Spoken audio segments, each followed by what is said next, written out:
Jadi masak nasi nadar dulu kita guys. Lihat ini ayamnya ini kayaknya ini dari mana ini? Hitam-hitam dia. Tapi enak ini. Nah, marjito nggak namanya ini kan?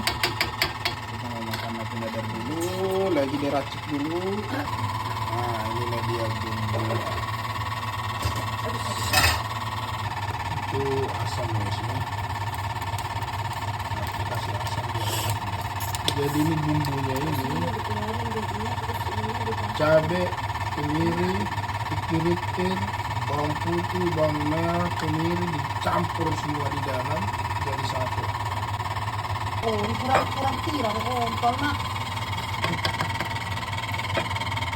Kau bisa masak juga. Kau nggak masak, abang burak masih kurang. Dimasukin guys ayamnya kan, mantap. Ayamnya agak hitam-hitam ini. Tapi nanti setelah jadi ini mantap ini. Ini makanan masakan khas Batak. Nasi nadar.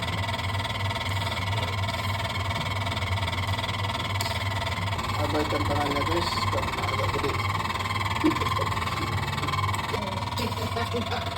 Mantap.